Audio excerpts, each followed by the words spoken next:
Hi, and welcome to the Overeaters Anonymous meeting, Tuesday, the 22nd of December 2020. And today we are delighted to have our speaker, LAWRIE C. Take it away, LAWRIE. Thank you very much. I have about 20 minutes, I think, to talk about a topic that is extremely important to me because although I've been abstinent for 27 and a half years, maybe a little bit more than that, I went through 7 years of relapse. They say you often hear recovery is relapse is part of recovery, or sometimes you hear relapse is not part of recovery. I'd say it's a mixture, and it's neither. It's neither. I got into this program. Oh, I should share. I'll share one picture, just of what I used to be like. There. That's not at me at my worst, but that's what I have looked like in my time. I joined this program, and as some of you, because I know I've spoken to many of you, some of you may have heard, I got into this program without having to lose 100 pounds, saving myself, I think, at least 150 or 200 pounds, because an AA man who's a friend of mine who had been truly a gutter drunk, literally in the gutters of my main street in my hometown, and had been rescued by Alcoholics Anonymous, had introduced me to many people who had been in the gutter and had, risen in incredible ways with depths in their souls. And he told me that I should be taking my addiction as seriously as he took his. And because he had come from such an amazing background, and I hadn't, I haven't suffered in the same way that he has, or frankly, that many people in OA have. I didn't think that my problem was as serious. I knew it was leading to my early death. I knew that on the passageway, on the journey through my compulsive eating, lay a whole bunch of debilitating illnesses that derived from compulsive eating. For me, it was all the diabetes-related illnesses. It was heart illnesses. It was strokes. It was gangrene. It was blindness. It was, hip problems, knee problems, all the things that gradually kill us off at death by 1,000 cuts. But I didn't think, because it wasn't as dramatic as the stories that I had heard from him and from his friends, I knew that I didn't think that it was that serious, but he told me I had the right to treat it seriously. So I jumped into OA with a number of pounds to lose, and I embraced it right away. I followed a diet that I had used in a weigh and pay plan. I eliminated all the excess wasted calories that I had to, and I worked the steps as well as I could, differently from the way I work them now, but as well as I could. And when I had lost my weight and I'd finished working the steps the first time around, my sponsor said, all right, abstinence is not eating compulsively, abstaining from eating compulsively. That was the definition in OA at the time. And so I said, fine, I just won't eat compulsively. I'll eat moderately.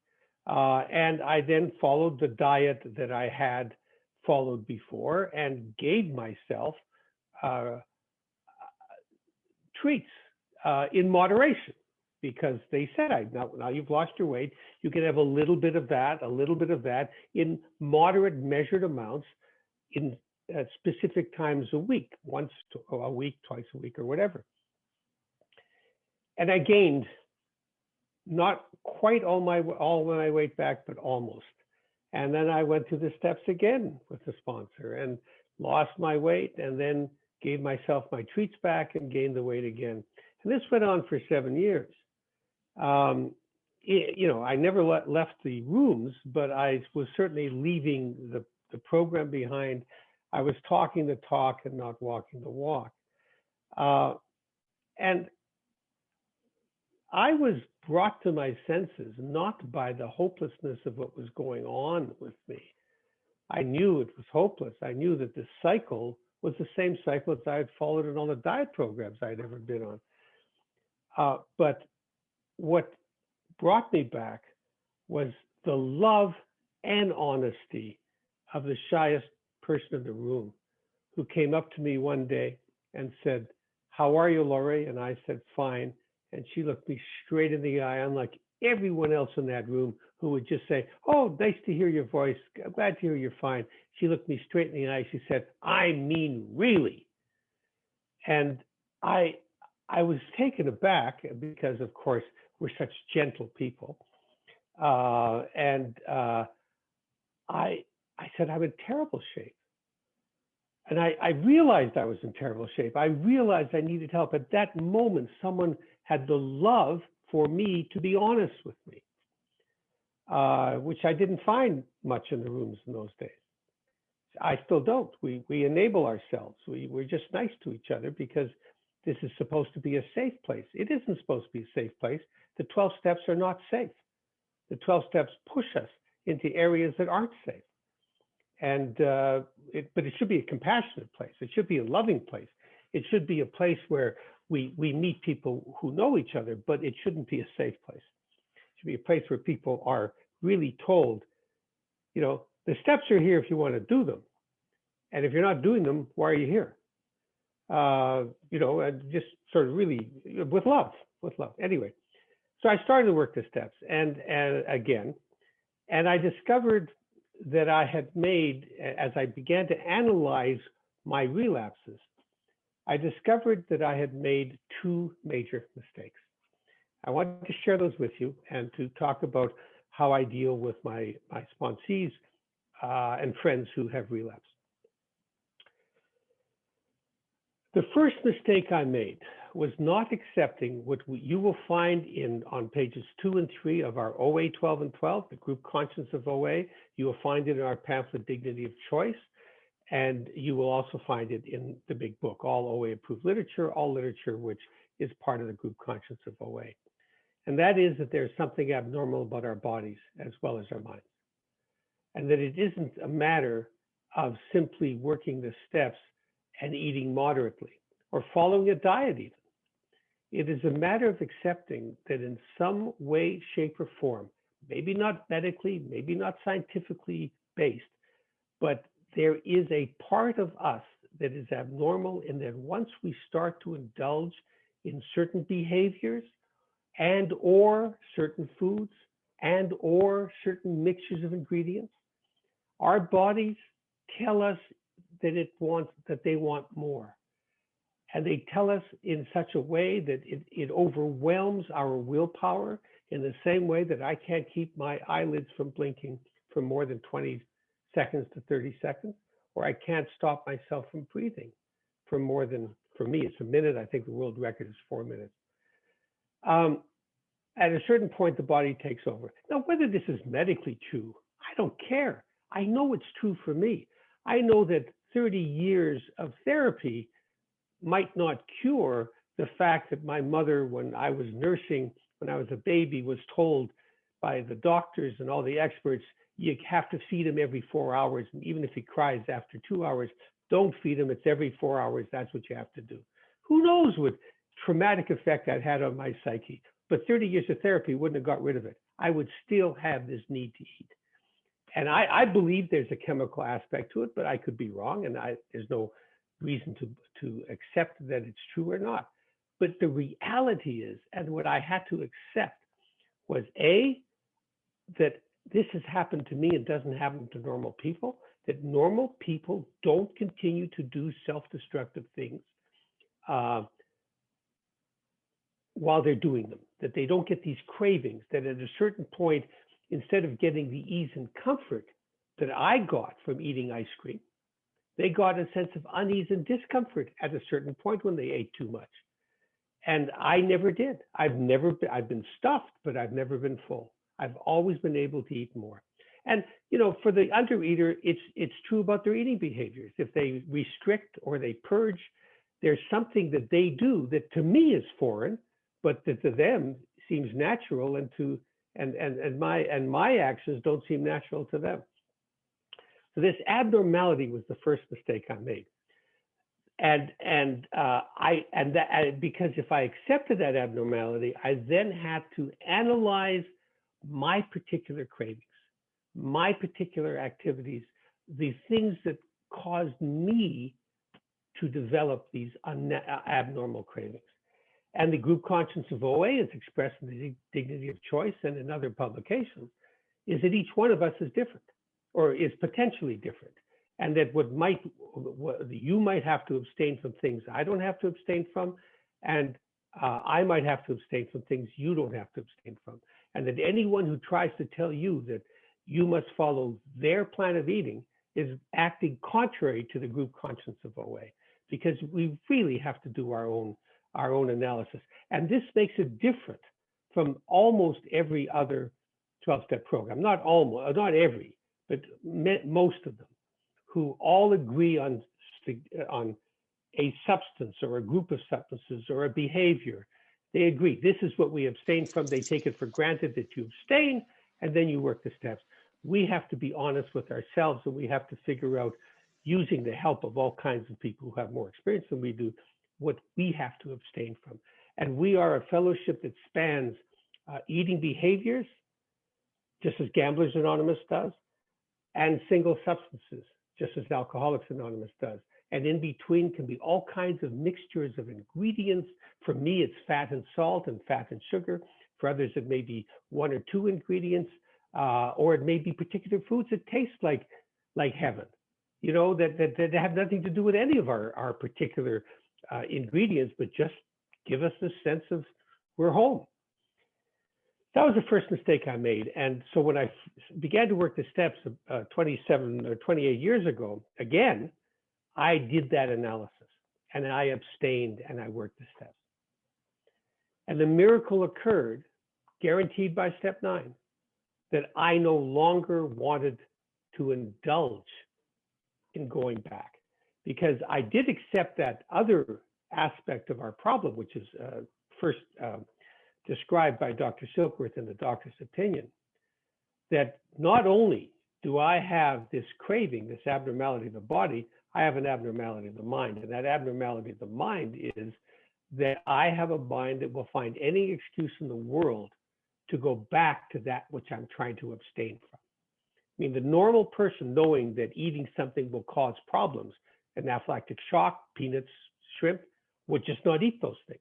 Abnormal people will find excuses to go back to that which they know they shouldn't eat. I know I can't eat ice cream. I knew that. I've known that for 50 years. And I've eaten tubs of ice cream. But my mind would always give me permission. You've been very good. You've lost weight.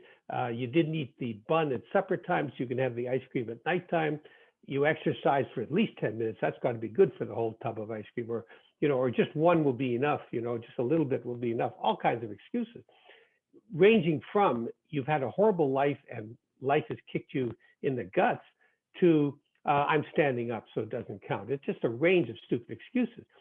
So the steps get rid of that mind, and the miracle occurred to me. I didn't want to eat or indulge in the things I was abstaining from. But the second mistake I made was knowing how to live in that recovery. And I did not realize, for me, that my second mistake was that I did not understand step 10.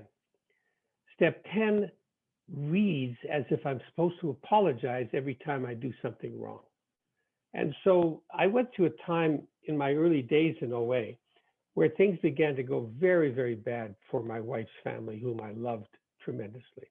Really difficult illnesses and deaths. And my reaction to that, my wife was away, I was taking care of her family, I was doing more taking care of the kids. My reaction was to yell at my kids, and then as a good step 10er, to apologize to them. But I never did what I had done in step 9, 4, 5, 6, 7, 8, and 9, analyze what was going on in my life in order to figure out my reactions to the illnesses of my wife's family.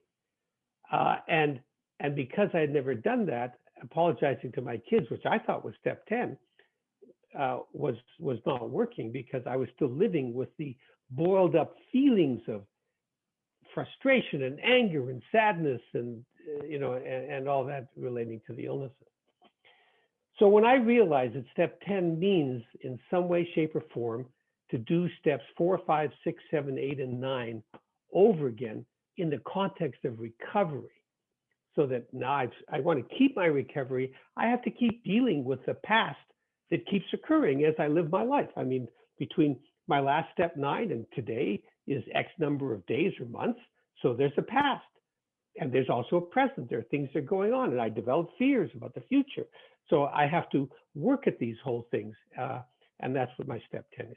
So since I have understood what abstinence is and the whole concept of abstaining from particular foods, ingredients, and behaviors, and understood step 10, I have not had a relapse for 27 and a half years.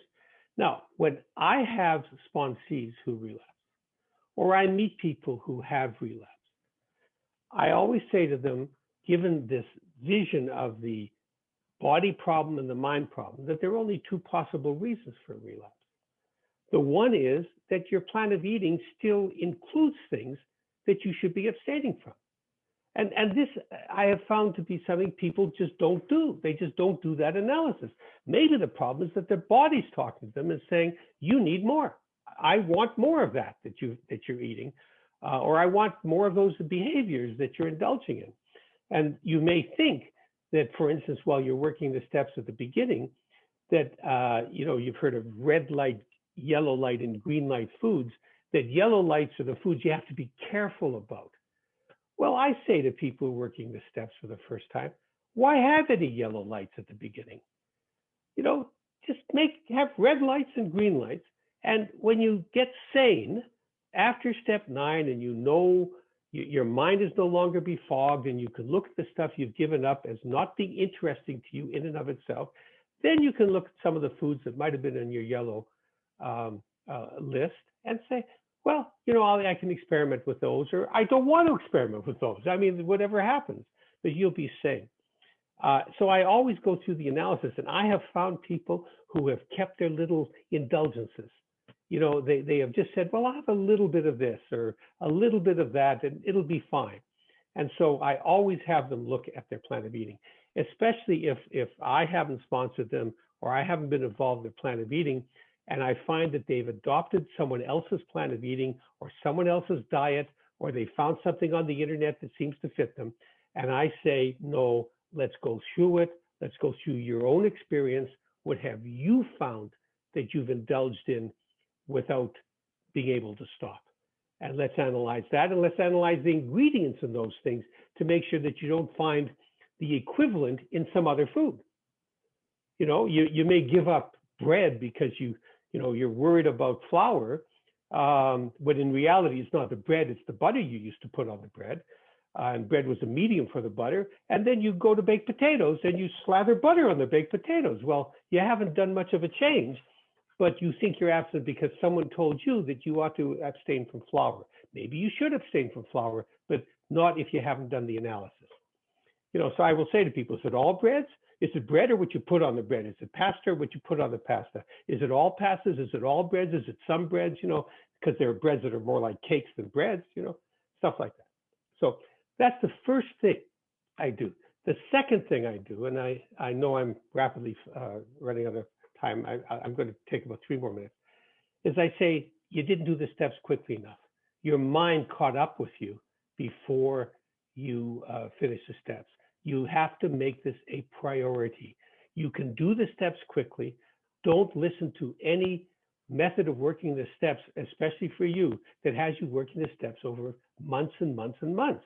They were meant to be done quickly. You can do them down and dirty, and you can get the recovery, and then you can refine the issues.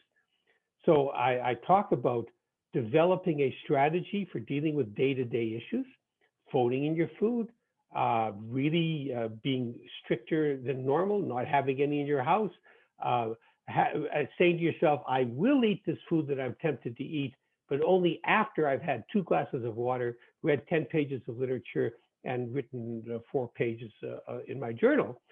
And, and by the time you do that, you won't want to eat it. And if you're like me and you get up in the middle of the night, having 2 glasses of water is enough of a deterrent, because you don't want to be up all night.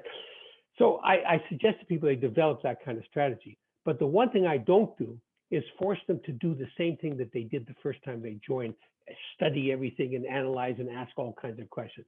I say, let's get you abstinent and let's go back to the steps and put on your step 4 as a resentment. I relapse.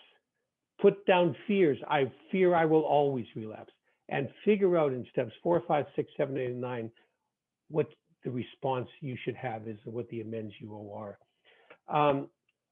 So for me, relapse is not part of recovery, but relapse can give us a sense of priority. It can give us a sense of urgency, because if we could relapse, everything seems so good and it wasn't doing well. I'm wrapping up very quickly.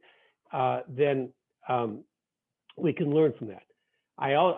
For me, the only mistake we make is not learning from our mistakes.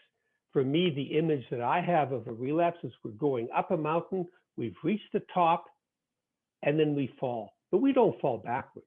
We fall down, and it may be a long way down, but we've gone an inch or 2 forward because we have the experience of the mistakes we've made. Let's analyze those mistakes and let's go on. But let's hurry up, and let's not dawdle, and let's not torture a person for their relapse and make them do the same things they've done over and over and over again and keep feeling guilty about. Let's just pick them up. There's a Robbie Burns poem, I'll lay down and bleed for a while, then rise up and fight again. I'll lay me down and bleed a while, then rise up and fight again. And that's how I see it. So I think that's my 20 minutes, and that's my story. I'm sticking to it. Thank you. Laurie, thank you so much. That was wonderful.